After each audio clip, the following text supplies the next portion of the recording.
The first thing I do, I sit on the edge of the bed, I thank God I'm alive. I just like waking up.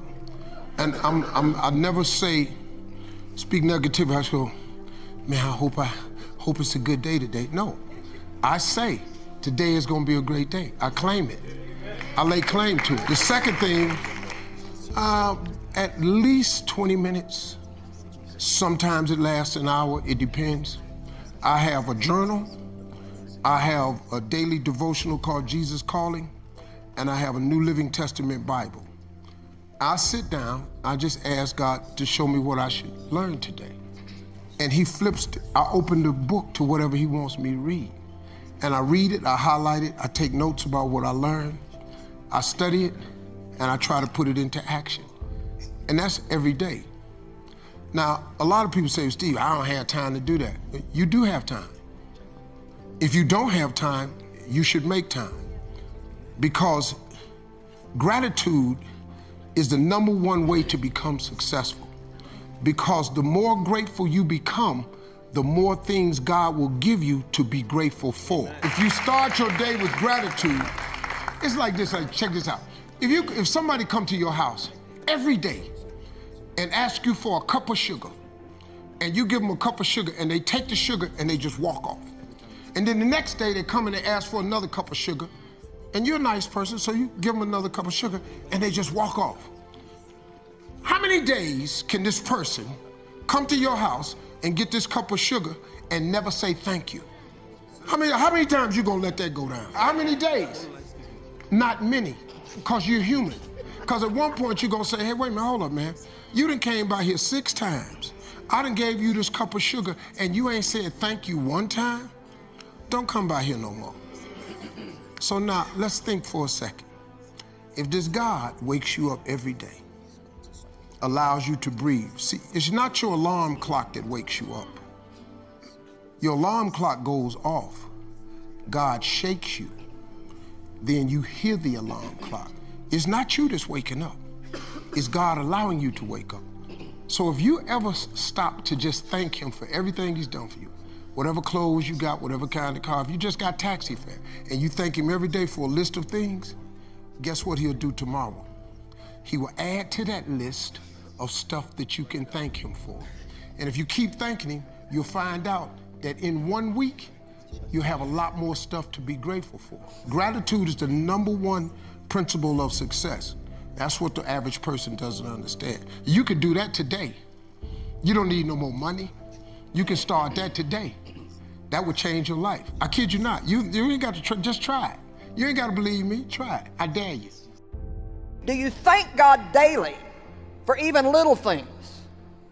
I thought the other day what it must be like for people that can't walk and have to use a wheelchair just to get out of bed in the middle of the night to go to the bathroom and have to do it.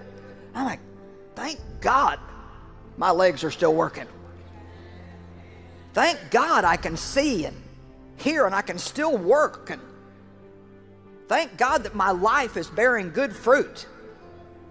There's so much to be thankful for. And the more thankful we are, the happier we get and the madder the devil gets. Be thankful and say so. Say so. That has to become part of every day. Every morning we need to dedicate ourselves to God. It's a great thing to do every morning. Just sit or stand or kneel or whatever you're comfortable and just lift up your hands and say, here I am, Lord, I'm yours. Use my mouth. Use my mind. Use my hands. Use my feet. Use my eyes. Use my ears. My finances are yours. I commit myself to you, God, and dedicate myself to you.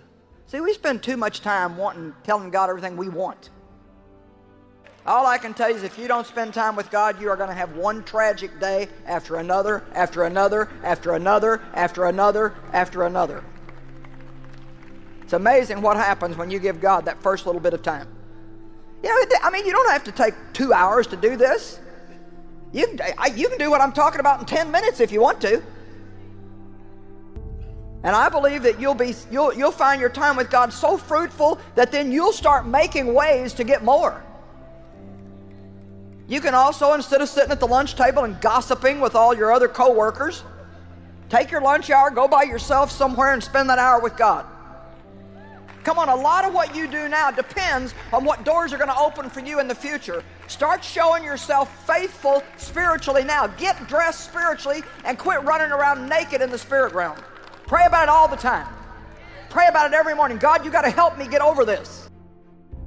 Every morning we have to go to Him and say, God, show me my assignment. Show me what to do. Show me where to go. Give me the words to speak.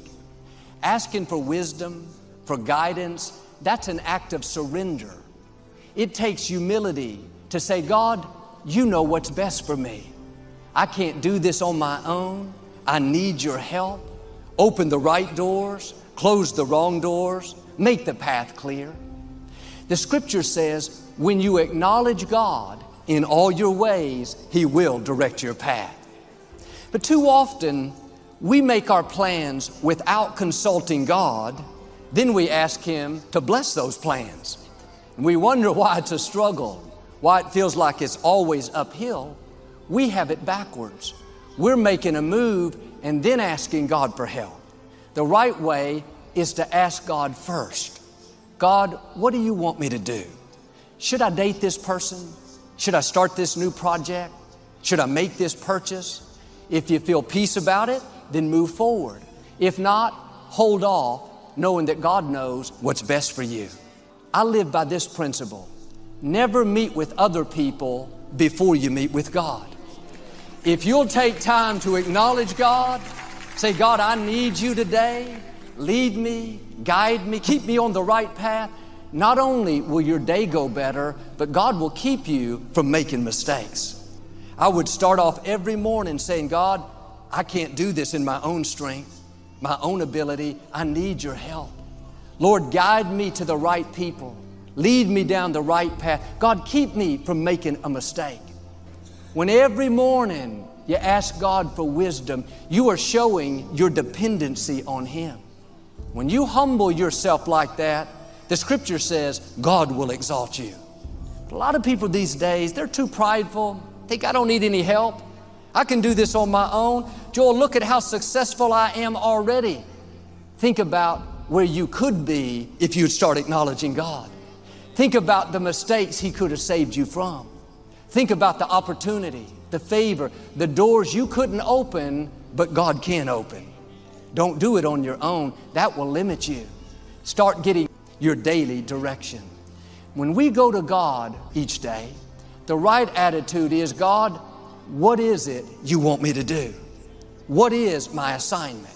Not giving God orders, telling Him what to do, how to do it. Rather, God, show me the best path. Show me how to overcome this problem. Show me how to accomplish my dreams. Seek God, and the things you need shall be added to you. You know what? We've allowed Mammon to turn that around. Mammon says, seek ways to get the things that you need, and then if you have time, seek God.